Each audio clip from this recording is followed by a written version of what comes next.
Hey there, awesome physics students. I want to talk about some experiences you have in everyday life where you sense the acceleration direction.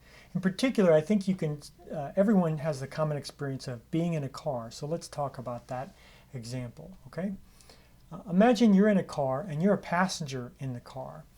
And so you don't have control over the accelerator or the brake. You don't know what's going to happen next.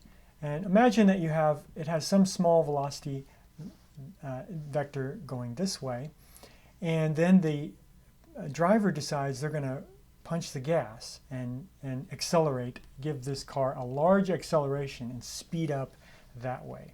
Which way do you feel thrown in that situation? Remember, you're not belted in. Of course, you're going to feel thrown backwards like this, right? You're going to feel like you've been thrown backwards. I'm not going to draw anything here because physics-wise, nothing points that way. There's a velocity and an acceleration that point that way, but physics doesn't tell us that anything is there to draw.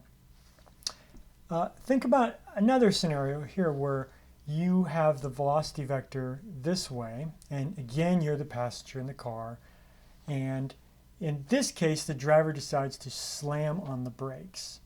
And remember that in order to slow down, the acceleration vector and the velocity vector need to be in opposite directions, and then that will slow you down.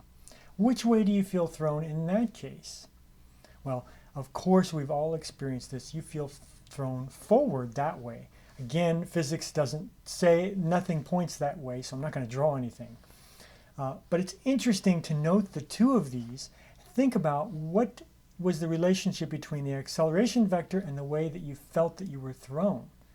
Of course, you notice that you feel thrown in both cases opposite to the direction of the acceleration. Now let's think about a third scenario where you're in a car and you're again a passenger. You're not in control of the steering wheel this time.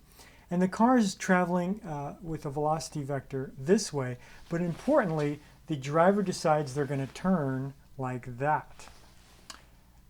And you don't know, and you can't brace for it, which way do you feel that you're going to be thrown? Of course, you're going to feel thrown that way. So based on these other two and the relationship of the acceleration to which way you feel thrown, which way do you think the acceleration vector points? Of course, to be consistent, the acceleration vector must point that way.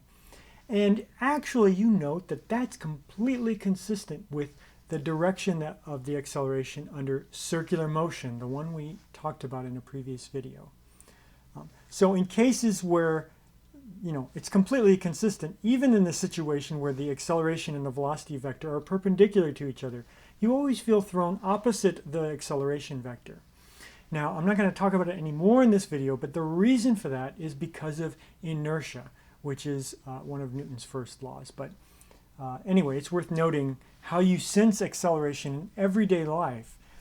Think about this next time you go to the amusement park and you close your eyes and you feel an acceleration in a particular direction and what that means with the acceleration and the velocity. All right?